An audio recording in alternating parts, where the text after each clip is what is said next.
Hello Pocket Watchers, and welcome to Friday Night Fairy Tales with me, Ned the Gnome, and little Millie Mittens here. Hello sweetie. Hi.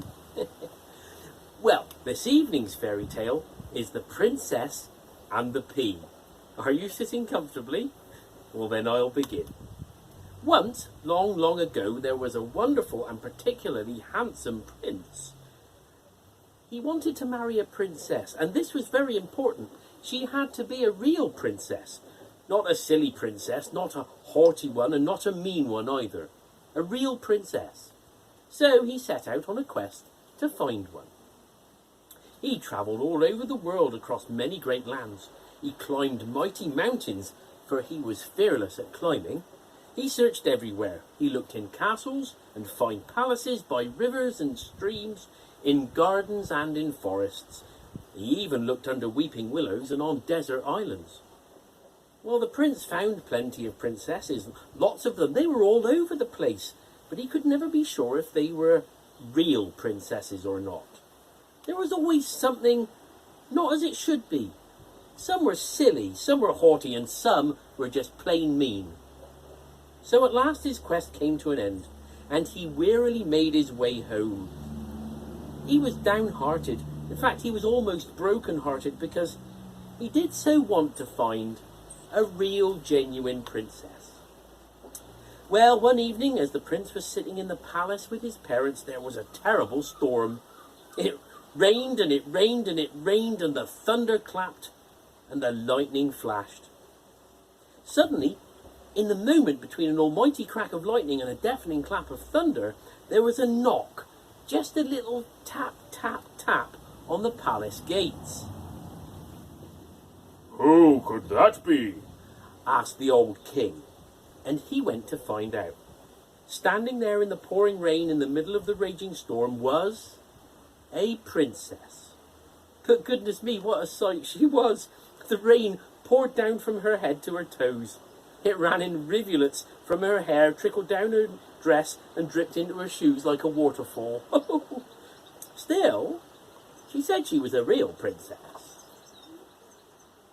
Well, thought the old queen. Well, that's what I think she'd sound like. Anyway, she was thinking it. Well, we shall soon see if she is a real princess. The queen went into the sumptuous spare bedroom, pulled the white sheets from the four-poster bed, and placed just one pea, a teeny tiny tiddly green pea, right in the middle of the mattress.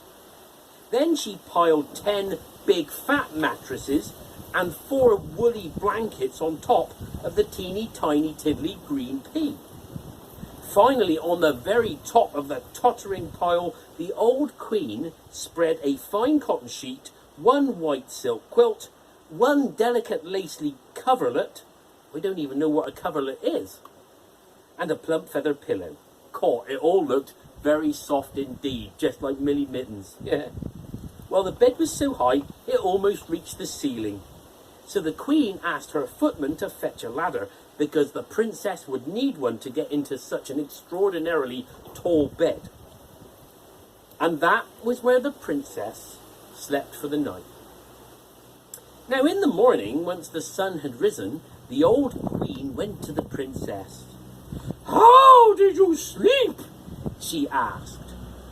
"Oh, shockingly, terribly, appallingly. I hardly slept a wink all night." Well, the princess yawned and stretched and rubbed her eyes sleepily. "Why not?" said the queen, looking up at her. "Were you not comfortable? I made that bed especially for you, and I thought that so many mattresses and covers should make for a very soft bed."